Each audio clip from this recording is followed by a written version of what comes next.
Aquí comienza Hijos de Punta 2025 con Raúl Coe. Bienvenidos.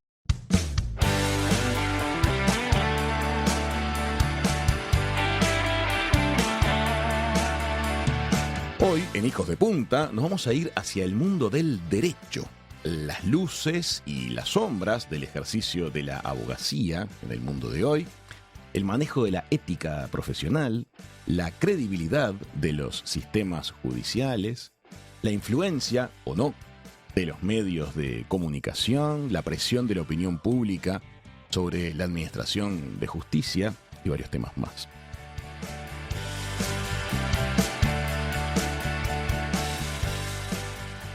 Hola Martín. Buenas, ¿qué tal? ¿Cómo estás? Raúl. Gracias por estar con nosotros. Un placer. Martín es Martín Bomer, él es abogado por la Universidad de Buenos Aires y máster y doctor en Derecho por la Universidad de Yale en los Estados Unidos.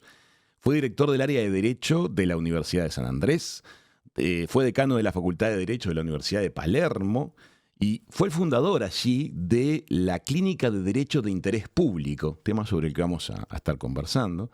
Fue el director nacional de Relaciones con la Comunidad Académica y la Sociedad Civil del Ministerio de Justicia y Derechos Humanos de la Nación Argentina. Martín, gracias por estar con nosotros en Hijos de Punta. Estar acá. Gracias por la invitación. Lo primero que te quiero preguntar es lo siguiente. ¿Hay una verdadera vocación por parte de quienes eligen estudiar y después ejercer la abogacía? ¿O es una carrera que genera esa matrícula gigantesca por cierta inercia, por series de televisión? Es lo primero que me da curiosidad acerca de tu mundo. La broma siempre es una paráfrasis que se hace de supuestamente algo que dijo el general San Martín, ¿no? Serás lo que debas ser o serás abogado, ¿no?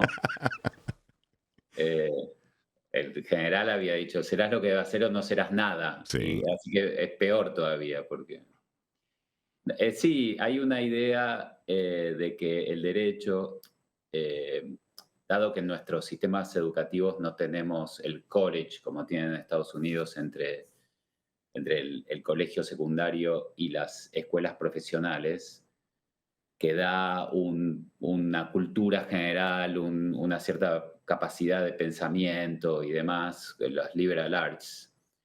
Gente que, tal vez como yo, que no teníamos vocación por ciencias exactas o naturales y teníamos vocación por humanidades y demás, encuentra en el derecho algo que tal vez no encuentra en letras o no encuentra en ciencia política o en una mezcla de humanidad, de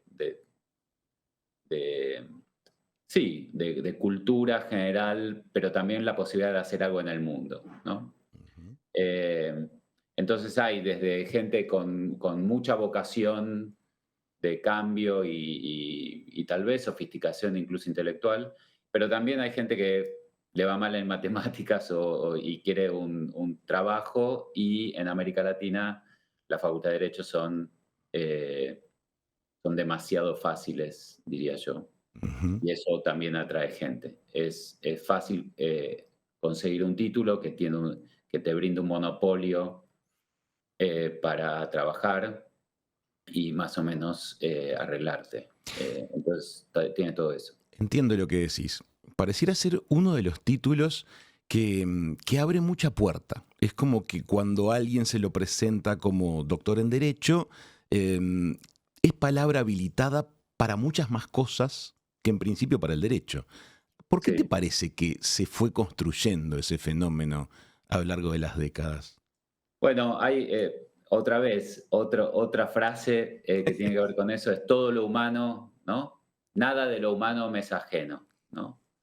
Porque, claro, un abogado, una abogada, llegan cosas al estudio desde, qué sé yo, la regulación de la transmisión del gas en un país hasta un divorcio muy complejo. Entonces uno tiene que supuestamente saber o tener la empatía suficiente y la capacidad intelectual suficiente como para comprender complejas regulaciones económicas o financieras, pero también, el dolor y las ansiedades de una persona que se está separando.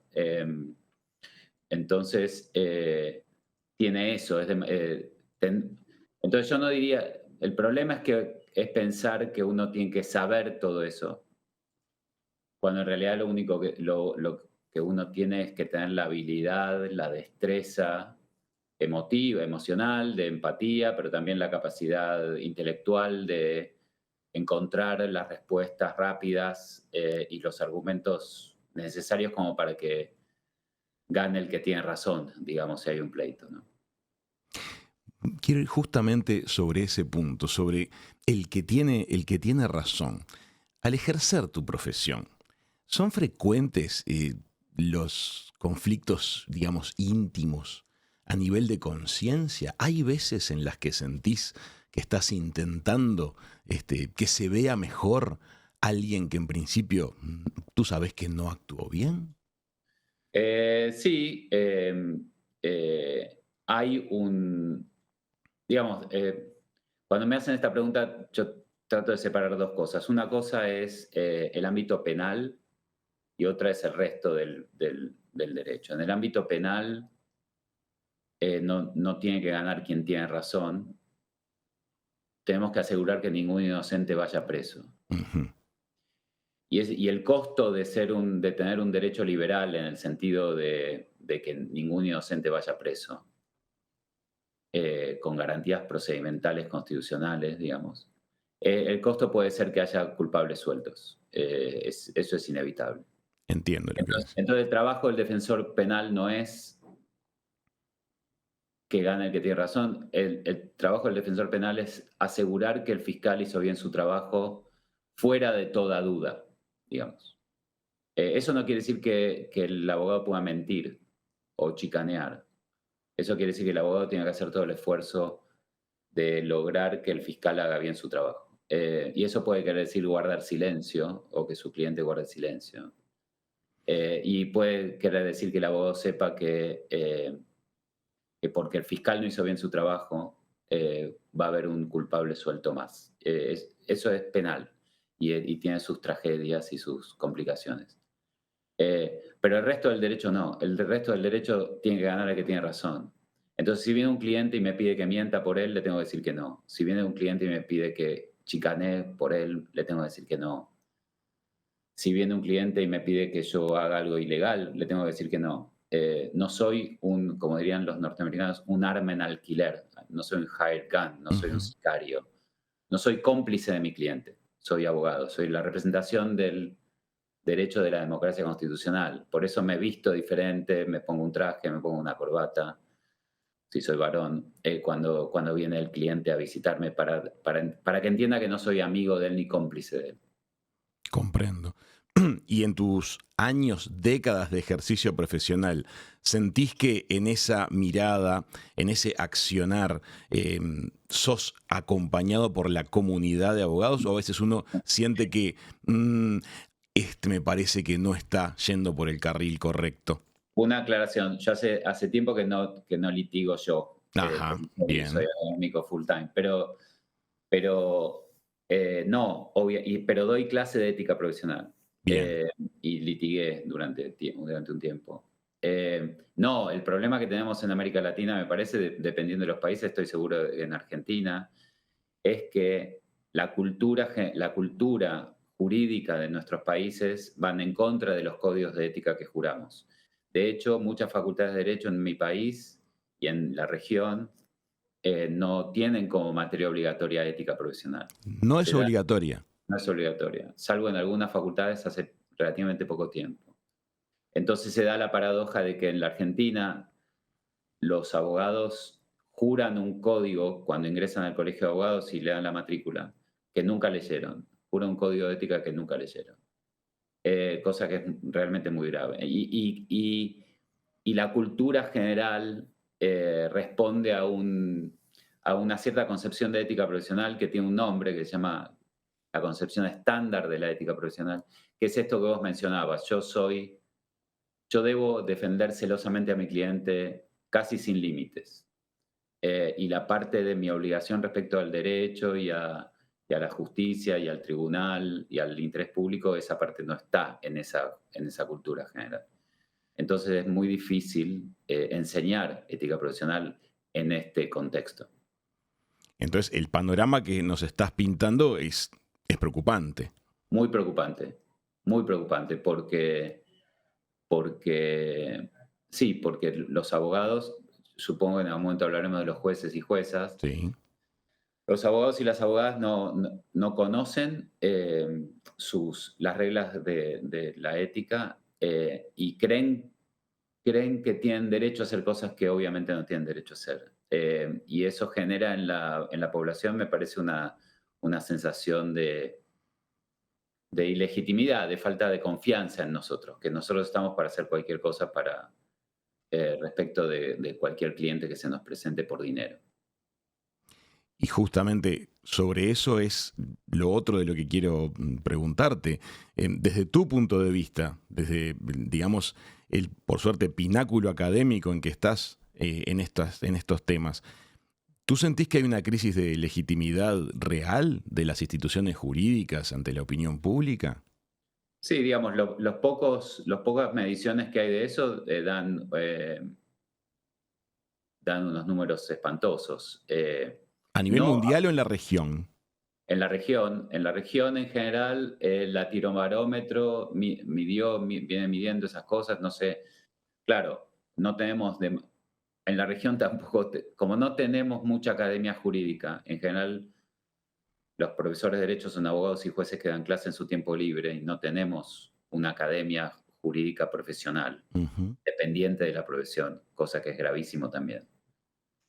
No tenemos mucho conocimiento empírico de lo que pasa en nuestros países respecto de la profesión y en los tribunales. Pero lo poco que hay nos dice que estamos muy mal. Eh, Argentina y Uruguay son las dos puntas. Argentina está en la última medición, estaba penúltima, solo le ganaba a Paraguay, Ujú. y Uruguay está primera. Pero de todos los países de la región estamos hablando de que la gente no confía en la justicia, digamos, en el caso de Uruguay, que creo que era la primera, era el 50%. Pero en Argentina el 84% no cree en la justicia. ¿Qué porcentajes? Ahora, quiero preguntarte, acabas de hacer una especie como de mea culpa desde la profesión en cuanto a esa especie, ese desconocimiento o esa poca atención a los temas éticos y el desempeño impactando sobre, digamos, la percepción del público. Pero, ¿cuáles son otros factores que sientas que afectan la credibilidad en las instituciones jurídicas actualmente? Bueno, obviamente la otra profesión digamos, de las en las tres profesiones del derecho estamos mal. De los abogados acabamos de hablar, el problema de la ética profesional.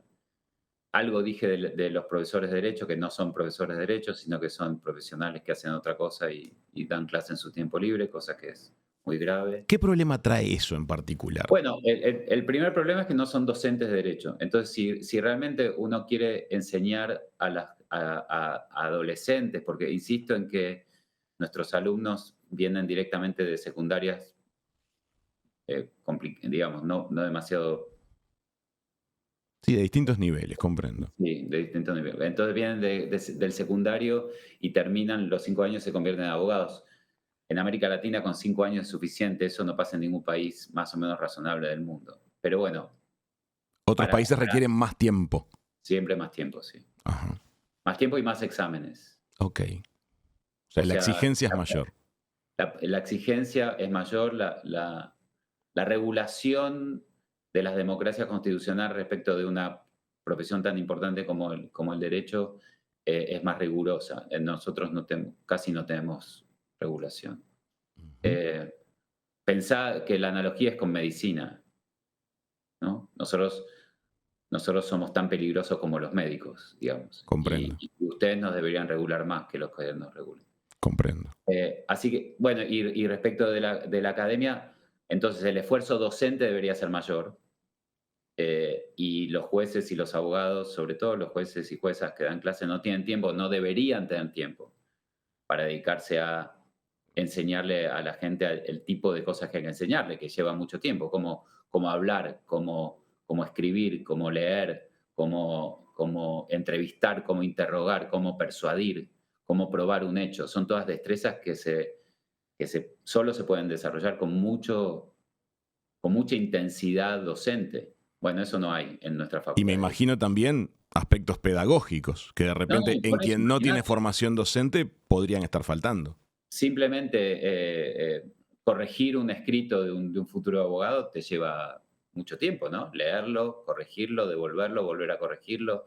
Imagínate en aulas como de algunas universidades de la región, de 100 personas, 200 personas, y un juez que no tiene tiempo para hacerlo, un abogado que viene corriendo del estudio y da clase un rato, ¿no? Está claro. Ahí hay un Hay, segundo hay- hay problema un problema, el tema de la docencia, clarísimo. pero también el otro tema es el tema de la investigación y de la academia.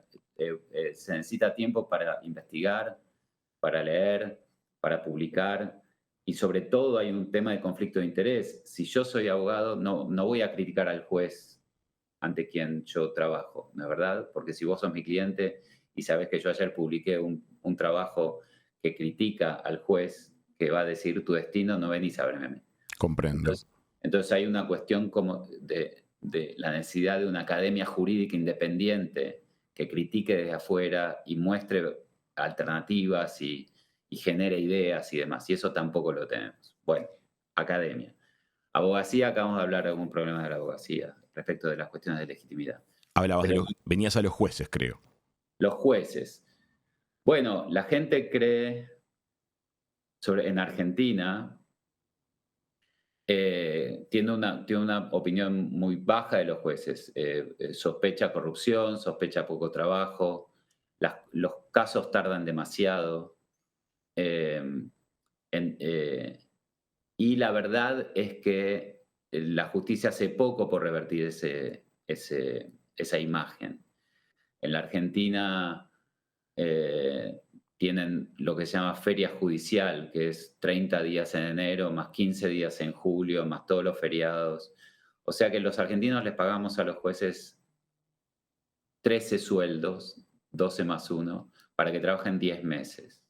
¿Eso es solo en la Argentina o es una Y, tradición, digamos, internacional? Tengo entendido que en el Uruguay no, también tenemos feria judicial. claro, claro. Sí, hay una tradición. Sí, es una buena pregunta. Aparentemente latinoamericana, hispanoamericana. Ajá, mira. Pero además hay un tema de los horarios, como que todavía siguen diciendo que el horario en la Argentina es de 7:30, que es a 1:30, que son 6 horas de trabajo. Porque venimos de una historia, ¿no? Donde no había tanta intensidad de judicializaciones y demás. Eh, Esas entonces, dinámicas que estás describiendo también las tiene, por ejemplo, el mundo bancario, que en algunos aspectos claro, es claro, claro, criticado claro. por las Pero a ellos horas medio se les, abiertas. se les terminó con Internet y con otros mecanismos. En el caso del Poder Judicial, no. Y bueno, entonces, esa es una primera cuestión. Pero para profundizar un poco respecto de esto y para justificar un poco a mis colegas y la situación esta que parece tan horrible. Eh, en la región, la profesión viene sufriendo una serie de transiciones muy radicales. Pasamos de dictaduras a democracias en los 80 y los 90, Ujú. pero además pasamos a democracias muy exigentes desde el punto de vista de los derechos. Nuestras constituciones tienen muchos derechos. Los tratados internacionales que hemos firmado en la región y en el mundo traen más derechos todavía. Pero además hemos desarrollado procedimientos para que la ciudadanía reclame sus derechos, no solamente en el Poder Legislativo, en el Poder Ejecutivo, sino también en el Poder Judicial. Ajá. O sea que hemos aumentado, digamos, nuestro nivel de garantías para los ciudadanos. Exactamente, exactamente. Entonces, los ciudadanos en la región, en Brasil, en Colombia, en Argentina particularmente, ven en el Poder Judicial una ventana alternativa para continuar la deliberación política que se perdió tal vez o no sucedió en el Poder Legislativo, en el Poder Ejecutivo, por los problemas de la política que seguramente vos conocés. Ujú. Entonces, el rol de la justicia en nuestra región ha cambiado bastante radicalmente. Si a eso le agregás que pasamos de procedimientos escritos a procedimientos orales, que en el derecho penal pasamos de un sistema inquisitivo en el que el juez era el dueño del proceso a un sistema acusatorio en el que el fiscal es dueño del proceso. Y si le agregás, como en Argentina, juicio por jurados en muchas provincias, la práctica ha cambiado en forma radical. Pero la formación de esta profesión no cambió. Entonces Ajá. es como si hubieras dejado de jugar al fútbol y ahora empezaste a jugar al vóley, pero te siguen enseñando a patear la pelota, ¿no? Comprendo lo que decís. Ahora, quiero profundizar sobre esto. Estamos hablando de que nuestras regiones han decidido, tras tal vez la experiencia de sus dictaduras, volverse más garantistas. Eso tendríamos que verlo como un factor positivo en cuanto a la gestión, pero no se ha respaldado esto con las apoyaturas que necesita a nivel educativo y tal vez, no sé, económico, en la gestión del sistema judicial para poder estar a la altura de ese reclamo. Agréguese cuando se judicializa la política u otras áreas de actividad. Es más trabajo y de repente la misma formación y no sé, los mismos presupuestos. Exactamente, podemos terminar ahí y está perfecto. Eso es exactamente lo que pasó. Y es Ujú. y sí, vos, por ejemplo, el tema, vos decís judicialización de la política. Sí, nuestras tradiciones, en Latinoamérica era una tradición codificadora y los jueces simplemente, entre comillas, aplicaban el código. Y estaban todos más o menos de acuerdo en qué decía el código. Y todos en la facultad dictaban de memoria el código y todos estaban de acuerdo, más o menos. Ahora, cuando se constitucionaliza el derecho, cuando todo se discute respecto de si el código, las leyes, los decretos violan o no violan derechos constitucionales, bueno, eso abre una discusión política muy importante. ¿Qué quiere decir igualdad? ¿Qué quiere decir libertad? ¿Qué quiere decir Ujú. derecho a la vivienda? ¿Cómo se garantizan esas cosas y demás? Entonces, se judicializa la política, yo creo, en nuestra región y sobre todo en el Río de la Plata, Y se porque politiza el sistema judicial. claro, pero porque la despolitización anterior llevó a que los jueces y abogados, cada vez que había un golpe, no tuvieran ningún problema en seguir siendo jueces y abogados de las dictaduras. Pasó El así. único, y el único poder que quedaba en pie, si recordarás, en cada golpe de Estado era el Poder Judicial, como si nada hubiera pasado. Los jueces volvían a tribunales como si fuera el mismo sistema político. Y No volvían a sabía eso. tribunales, pero el Congreso estaba cerrado y el presidente estaba preso. Y mi profesión nunca dio un paso atrás, nunca dijo que no iba a prestar esa colaboración a todas las dictaduras. Entonces, ¿En ningún después de país haber pasó vivido, eso? después de haber vivido esa vergüenza, en los 80 y en los 90 dijimos nunca más. Entonces dijimos que íbamos a sostener el sistema democrático constitucional y por eso judicializamos la política y politizamos la justicia. ¿Qué quiere decir en buenos términos? Que nada de la política está por afuera de la Constitución, que vamos a someter, a hacerles rendir cuentas a la política si sus acciones violan los derechos constitucionales de los ciudadanos. Eh, Ahora, para hacer eso, se requiere una cantidad de conocimientos, destrezas y aptitudes éticas que no tenemos o que en la que no nos hemos formado. La metáfora que uso a veces es, veníamos veníamos manejando un Ford con cambios al volante Ujú. y nos encantó una Ferrari Testarossa y la compramos. Ahora, la Ferrari nadie nos enseñó a manejarla y la venimos destrozando contra las paredes desde que la compramos. Entonces, sí, ciudadanos, ¿ustedes quieren una democracia constitucional compleja? ¿Quieren un sistema político deliberativo, respetuoso de la enorme cantidad de derechos que ustedes pusieron en la Constitución y demás? ¿Y quieren unas profesiones del derecho que puedan regular eso y mantener las reglas de juego? Bueno, hay que tener unas profesiones que estén a la altura de eso. Profesiones y estructuras. Y estructuras que estén a la altura, claro. Facultad de Derecho, Colegio de Abogados, Consejo de la Magistratura, Sí, pero escuelas también judiciales. cantidad de fiscales, Bueno, cantidad de obvio. También hay administrativos, porque fiscales. también vemos desde el lado de la opinión pública que el apilamiento de expedientes, el ritmo al que pueden avanzar los trámites está un poco condicionado por cuestiones que hacen también a lo edilicio, a la potencia de los equipos de trabajo, a digamos, a los destinos presupuestales que haya disponibles. Sí, sí, absolutamente. Pero, y desde un punto de vista, digamos, eh, profesional, a la necesidad de que este grupo de gente, yo le llamaría esta elite ética profesional que queremos que sea las profesiones de derecho, tienen que acordar en cómo hacer sus propias reglas de juego y qué cosas se pueden hacer y qué cosas no se pueden hacer. Entiendo. Si viene un cliente al estudio y el abogado le dice y le pregunta, ¿yo puedo hacer tal cosa? Y el abogado le dice, depende del juez que me toque.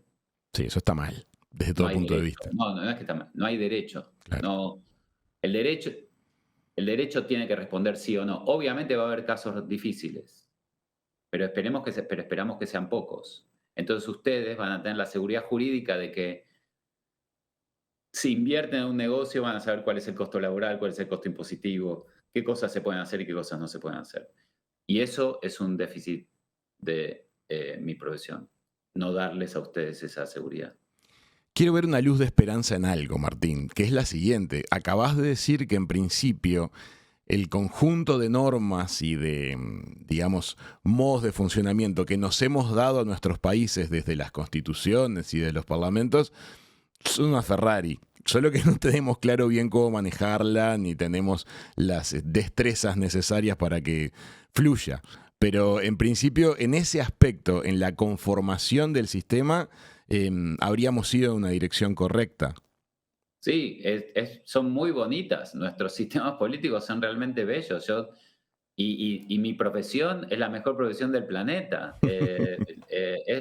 Nada sería más bonito que vivir en una profesión en la que se cumplen estas normas de lealtad, de buena fe, de veracidad. Entonces, lo que estaríamos discutiendo todo el tiempo en tribunales es quién tiene razón, quién empuja el sistema político hacia un lugar mejor, cómo hacemos para mejorar tanto desde el punto de vista productivo como ético, como de los ideales de democracia constitucional en nuestros países, cómo hacemos para que la gente delibere sin matarse. Ujú. No, es genial. Digamos, los ideales que nos hemos puesto post dictaduras en América Latina son impresionantes.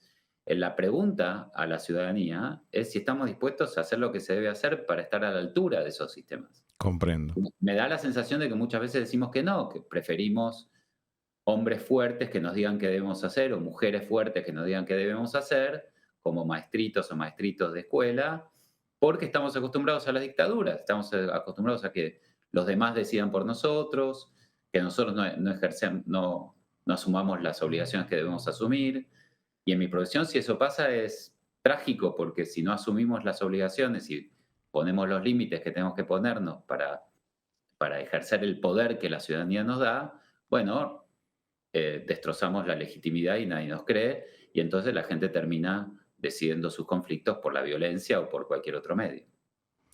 Hace unas semanas atrás entrevistaba a la periodista y escritora española Carmen Posadas. Ella me hablaba que desde su punto de vista, no voy a recrear las palabras exactas porque no las recuerdo, pero conceptualmente ella habla de una generación que ya es nacida luego de los gobiernos de fuerza de nuestra región y que por, digamos, esa complacencia de haber hecho toda su vida en democracia, desconoce lo que significa una pérdida de libertades. Entonces, no le duele tanto pensar en liderazgos muy fuertes o autoritarios. Sí, la idea de la memoria, ¿no? La idea de la pedagogía de la memoria, ¿no? En general hemos tenido, puede ser, yo no sé, no soy experto en eso, pero hemos tenido reverdecimientos, digamos, de democracias constitucionales cuando la gente efectivamente recuerda o tiene muy presente lo que significó, lo que significaba probar con las dictaduras, ¿no es verdad? Pero me parece que es una cuestión de naturaleza humana inevitable. Ese tipo de lucidez que se requiere para autolimitarse, para decir, yo no soy el rey del mundo, ni todo pasa por mí, yo no solamente tengo derechos, sino que también tengo obligaciones y demás. Ese nivel de madurez cívica es difícil de conseguir. Y por eso, insisto, está todo bien los problemas sociales que tengan cualquier sociedad, pero hay una profesión, hay una práctica que las sociedades crean y a las cuales le dan ciertos privilegios para justamente impedir que pasen las cosas que pasan. Porque mucha gente me dice, bueno, pero la sociedad en general tiene problemas de corrupción. Sí, pero hay una profesión que fue creada para que eso no pase. Justamente, por eso nos dan los privilegios que nos dan el monopolio del acceso a la justicia, el monopolio de las sentencias judiciales, el monopolio de ser los únicos que podemos ordenar y regular el uso de la fuerza pública. Bueno, nos dan todos esos privilegios porque nosotros tenemos que justamente poner frenos a las violaciones de la ley y demás. Entonces, que la sociedad en general pueda tener tendencias anómicas o autoritarias y demás, yo diría, uno esperaría que no, por cuestiones de educación y medios de comunicación, y qué sé yo. Yo diría que es esperable. Ahora, de lo que de ninguna manera es esperable, que eso se expanda a la única profesión que tiene que evitar que eso suceda. Martín, hemos repasado tu mirada acerca de los distintos elementos, los distintos actores significativos de los sistemas judiciales y las problemáticas de cada uno de esos ámbitos. Te propongo que hagamos una breve pausa y a la vuelta vamos a introducir un tema que me parece se ha ido volviendo significativo, los medios de comunicación. ¿Te parece? ¿Cómo no? Un placer. En el primer bloque, Martín, nos contabas acerca de los distintos elementos de los sistemas judiciales y los problemas que los aquejan. Yo te quiero introducir otro elemento que de un tiempo a esta parte parece pesar en varios países. Y es el siguiente: ¿tú sentís que los medios de comunicación empujan a la opinión pública y empujan a los agentes del sistema judicial en ciertas direcciones? ¿Hay injerencia de los medios de comunicación? Bueno, sí, y el impacto, y siempre que se le pregunta a los jueces o a las juezas respecto de su legitimidad, una de las cosas de las que se quejan es de los medios de comunicación y de las redes sociales. El problema de la relación entre ustedes y nosotros, digamos, es que a veces los jueces se quejan que los periodistas no entienden derecho y los periodistas se quejan de que los jueces no entienden los medios de comunicación. Y creo que los dos tienen razón. Los fiscales también se quejan de las filtraciones de información. De la filtración de información, pero debería haber, empieza a haber en algunos lugares, en mi país, en algunas provincias, gente que el Poder Judicial contrata para relacionarse con los medios de comunicación. ¿Por qué? ¿Cuál es el tema? Lo que los jueces no entienden de los medios de comunicación, me decía una colega periodista, es que los diarios no tienen páginas en blanco. Esta era la metáfora, ¿no? Cuando había páginas de papel. No hay página en blanco. Digamos, si un periodista tiene que hacer una nota, la nota tiene que salir con la opinión del juez o sin la opinión del juez, con la opinión del fiscal o sin la opinión del fiscal.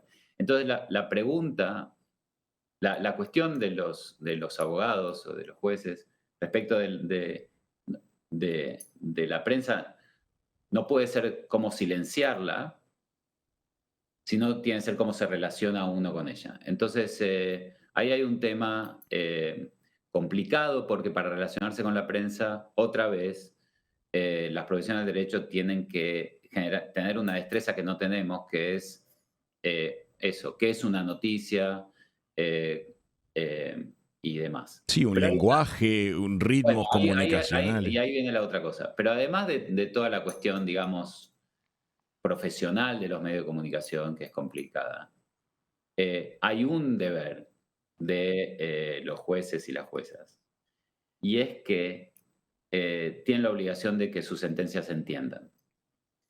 Y eso está muy vinculado con la cuestión de la legitimidad que hablábamos antes. Y eso yo trabajé algún tiempo y es un tema que me interesa en general, que es la idea del lenguaje claro, Ujú. movimiento del lenguaje claro. No solamente en las sentencias judiciales, sino también en las leyes y en los decretos y en los, qué sé yo, y en los medicamentos y en los productos alimenticios y demás. Tiene que haber, el lenguaje tiene que ser claro como para que la gente entienda las cosas que le afectan. Ujú. Entonces, si las sentencias o el lenguaje del derecho fuera un poco más claro, tal vez la gente entendería por qué fulano salió en libertad, por qué fulana está presa, por qué los niños terminaron en casa de la mamá o del papá y demás. Simplemente por leer la sentencia. De hecho, había una gran jueza de la Corte Suprema Norteamericana, Ruth Bader Ginsburg, que cuando ella escribía los votos de la Corte Suprema, iniciaba con un párrafo que ella decía, tiene que ser como una gacetilla de prensa. El primer párrafo tiene que ser, en ese párrafo el periodista que quiere saber de qué va la cosa tiene que entenderlo. Eh, Ese tipo de sensibilidad respecto de quién lee no está muy desarrollada en nuestros poderes judiciales. Todavía escriben y hablan para nosotros, hablamos para nosotros mismos, ¿no? De Así hecho, cuando se genera casos de gran interés público y llega el tan esperado momento de la sentencia, a veces hay transmisiones televisivas y la lectura es insoportable. es muy extensa, así Es como insoportable, son miles de hojas. Yo creo que es eso, es que ya si una sentencia tiene más de 100 páginas, algo anda mal, digamos. Es razonable que la gente piense que algo anda mal. Si hay que explicar tanto cosas relativamente sencillas, porque tampoco el derecho es física nuclear, algo anda mal. Eh, esa es una, esa es una cuestión. Ahora, otra cuestión interesante de los medios es que en esta avidez por ser más claros y ser más cercanos a los medios de comunicación, los jueces han desarrollado el hábito, algunos, de tener páginas en redes sociales. Y eso también es un problema. sí, es un Eh, problema para los jueces, sin lugar a dudas, porque aparte hay un escrutinio que ante fallos polémicos implican la revisión de su comportamiento digital, a veces de años para atrás, por parte de la prensa. Exactamente, exactamente. Dicen cosas que no deberían decir, no distinguen entre sus cuestiones personales y cuestiones institucionales. Eh, Muchas eh, veces se trasunta la visión política. sí, y simplemente con poner un like o a quién seguir o a quién no seguir, se arriesgan a ser recusados con toda la razón del mundo por alguna de las partes en un juicio. Hay Eh, países en los que no pueden tener perfiles de redes sociales, estas figuras. hay otra vez recomendaciones de ética, porque hablamos de la ética profesional, pero otro grave problema en la región es que no tenemos código de ética judicial. Hay un código modelo precioso iberoamericano de ética judicial Ujú. que ha desarrollado la cumbre de jueces de Iberoamérica. Pero no en muy raras ocasiones ese código es obligatorio en algunos de nuestros poderes judiciales. Y menos aún hay formas en las cuales se sanciona a algunos por ética judicial. Un punto de ese código está vinculado con este tema y hay algunas opiniones de la Cumbre Iberoamericana que recomiendan algunos cuidados que hay que tener cuando uno tiene una red, sí, un perfil en una red social. Porque además simplemente el hecho de tener un perfil, un juez, hace pensar a todo el mundo, ¿y por qué los demás no? Entonces tiene que haber una política institucional del Poder Judicial respecto de las comunicaciones, de cuándo se hacen las audiencias, cuándo sale una sentencia, cómo explicarla, si hay que explicarla, no sé. De lo que estás planteando, Martín, parece importante formar o crear las figuras de voceros. Bueno, ahí están, esos son los que se está creando, ¿no? Voceros judiciales que son a veces abogados y periodistas o las dos cosas que pueden, ¿cómo se llama? Moverse entre los dos mundos con destreza. Pero creo que eso debería ser algo, como digo, institucional. Sí, El entiendo. Poder Judicial de la provincia tal, o el Poder Judicial Nacional. Porque si no, uno tiene estos free riders, digamos, estos jueces que se hacen o que son más populares o que tratan de ser más transparentes, pero la cuestión no es uno o dos, sino la cuestión es una cuestión institucional. Lo entiendo claramente. La dignidad profesional, tanto en la abogacía como en el Poder Judicial, es del colectivo. La gente tiene que confiar en los abogados, en la abogacía, no en Martín Bomer. Tú sabes que nosotros a veces desde Uruguay, por supuesto, miramos medios argentinos y aparecen a veces algunas figuras que en lo personal a mí me resultan muy preocupantes cuando se habla de temas judiciales, que son periodistas que a los que podríamos llamar como unas especies de interpretadores de la actividad judicial. Entonces de pronto uno escucha las declaraciones que dio una persona directamente vinculada al proceso, sea fiscal, sea juez, sea defensor, sea acusado, y después aparece un periodista en cámara que nos dice su mirada o su visión o su interpretación de ese lenguaje que quedó a medio entender. Y ahí aparece un sesgo absolutamente notorio.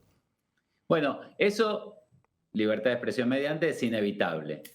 Lo único que pueden hacer los poderes judiciales es, insisto, que no sea culpa de ellos que las interpretaciones sean caprichosas o tendenciosas o demás.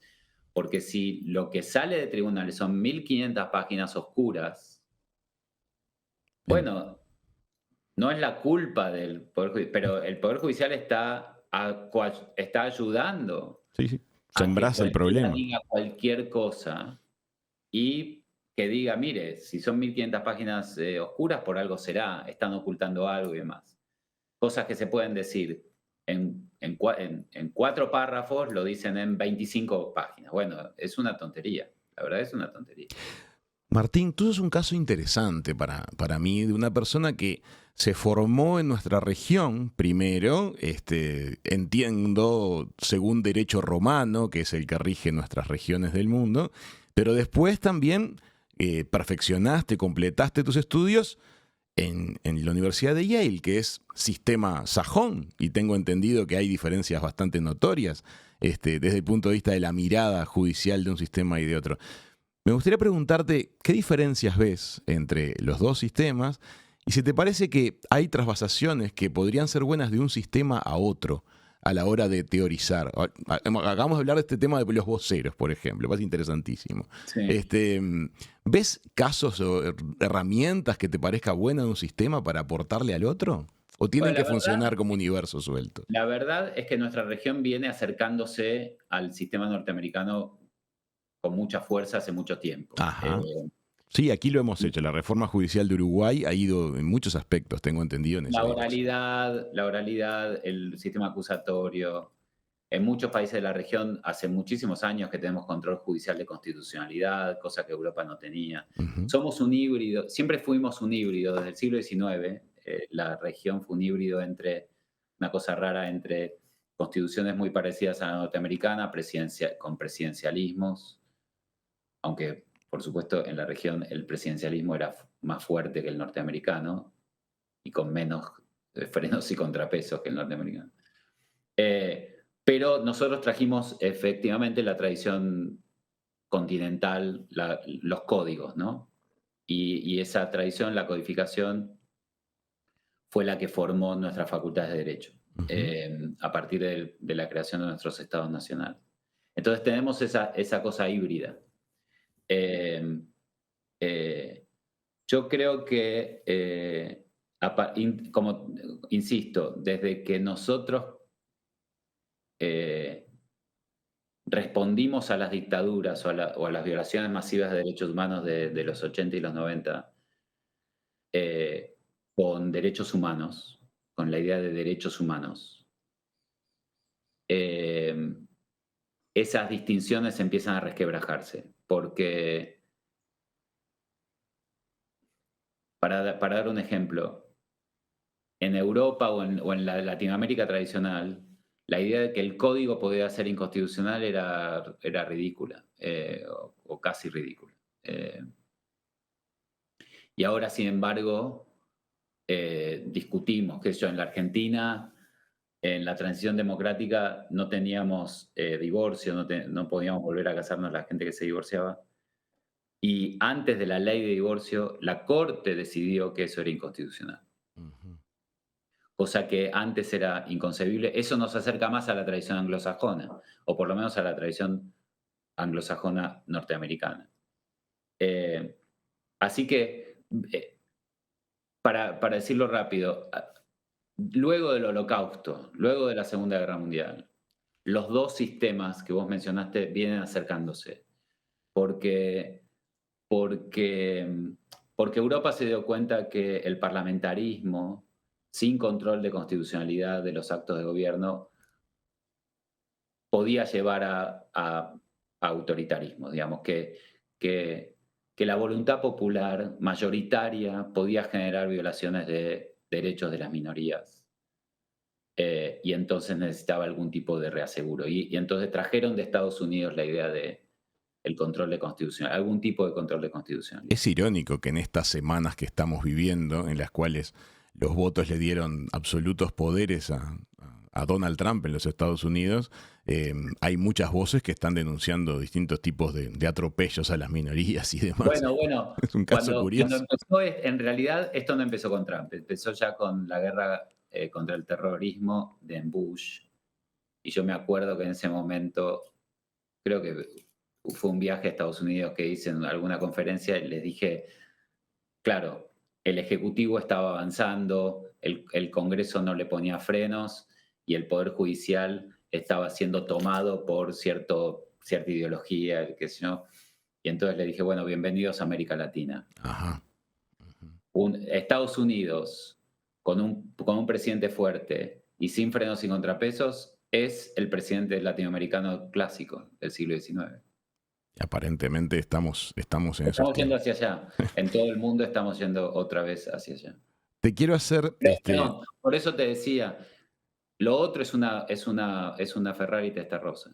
ajá. Pero me hace también ilusión que al margen de que me decías que tenemos una Ferrari en la región en cuanto a lo que está en los papeles y las dificultades son de instrumentación, estamos yendo hacia sistemas judiciales bastante parejos a lo largo y ancho del mundo, al menos en las democracias, ¿no? O sea, estamos unificando lo que eran dos sistemas que se veían como dos familias a veces separadas, están trasvasándose sugerencias y experiencias Sí, en dirección sí. positiva. Pensá que, por ejemplo, en el Tribunal Penal Internacional hay jueces de todo el mundo, de sistemas de derecho continental y de derecho common law. Y es muy interesante cuando charlan cuestiones de ética y judicial y demás, vienen de lugares separados, pero claro, pero empiezan a converger, porque trabajan juntos, porque Sí, estamos sí. todos trabajando juntos, y los problemas son parecidos. Eh, lo que pasa que el armado institucional era tan fuerte para sostener uno, sostener otro, y ahora está todo puesto en duda y otra vez vuelvo al mismo problema. Es que, ¿cuál es el armado institucional que necesitamos para estas democracias tan exigentes en derechos y en demandas? eh, eh, Comprendo. ¿Cuál es el sistema institucional que necesitamos? ¿Qué facultades de derecho? ¿Qué abogados? ¿Qué colegio de abogados? ¿Qué ética profesional? Ya necesitamos responder esas preguntas. Sí, sin duda. Martín, te quiero hacer dos preguntas más ya en el cierre, que me da mucha curiosidad en tu caso personal. Em, a lo largo de los años, pero como persona, como a nivel humano, ¿qué has aprendido ejerciendo como abogado? ¿Qué te ha dejado hasta ahora ejercer como abogado?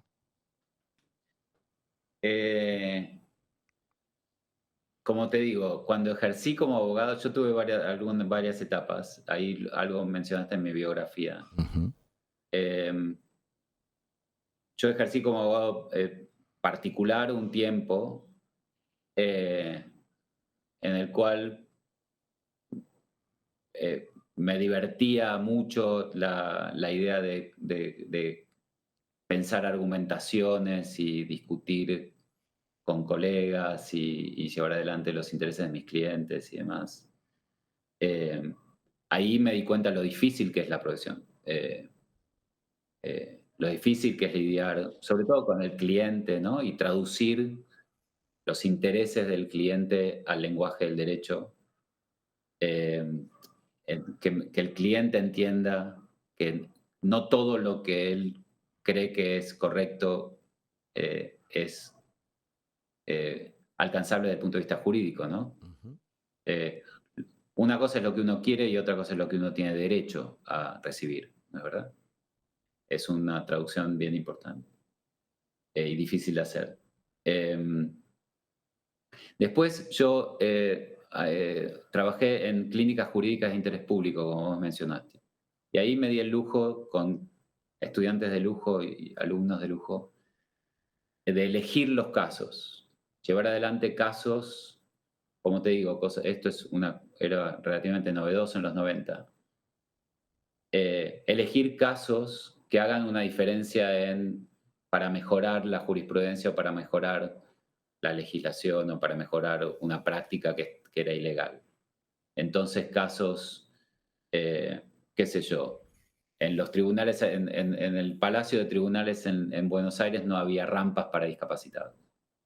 Entonces, iniciar una acción para que eso, eh, o qué sé yo, a lo mejor los conocen a los helados Fredo, Ujú. no tomaba mujeres.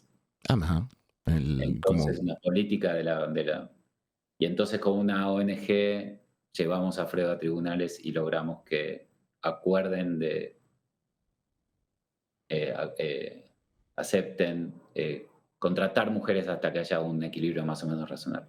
Ese tipo de cosas de consumidores, usuarios, medio ambiente, son cosas que me divirtió mucho hacer y que mostró la oportunidad del derecho, ¿no? ¿y cuál El es la de- deformación profesional? ¿Se te generan desconfianzas siendo abogado?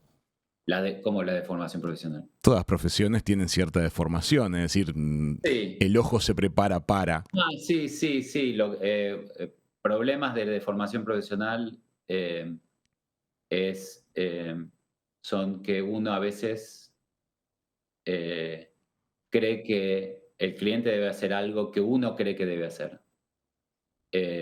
y no escucha el interés del cliente. Somos una profesión que muy rápidamente pecamos de elitismo político, moral, y a veces, si bien tenemos que poner freno al interés de los clientes, a veces el problema que tenemos es que decidimos por ellos. Claro, claro. Eh, ¿Y eh, cómo se procede cuando hay historias que realmente conmueven mucho? ¿Puedes compartir alguna historia que a vos te haya, no sé, movido el piso? eh,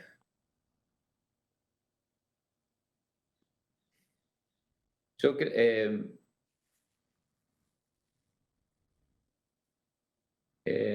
yo una vez tuve que defender a una mujer que era mula tráfico de estupefacientes en Argentina. Ujú. Y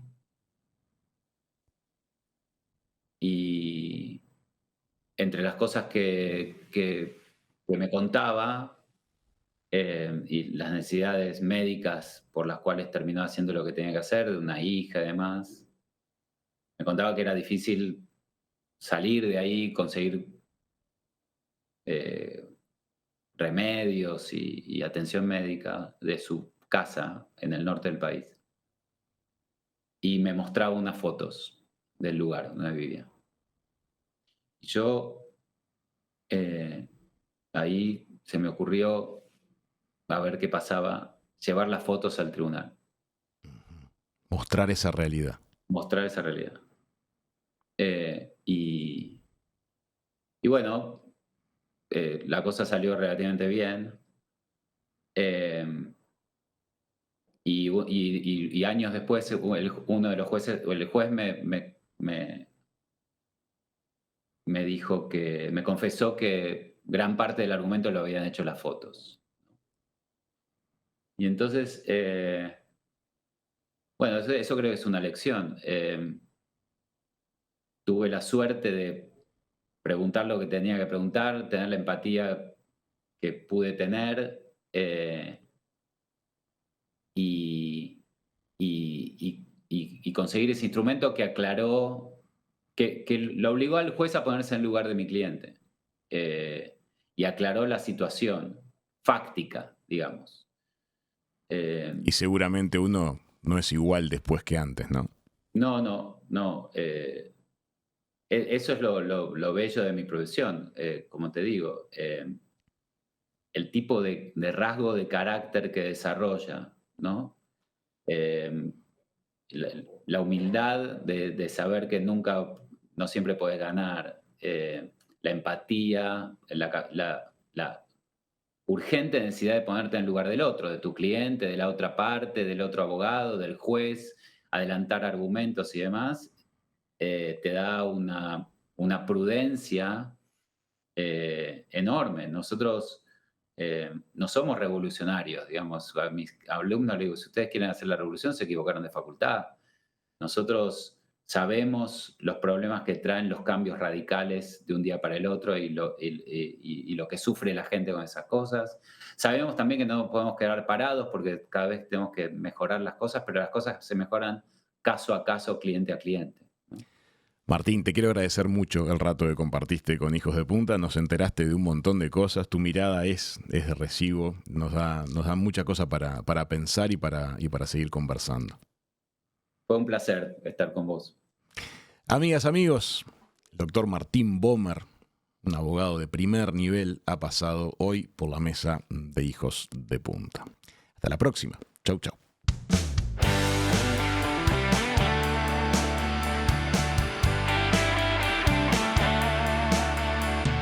Siempre que quieras, las entrevistas de Raúl Coe están en Spotify, YouTube y en hijosdepunta.com.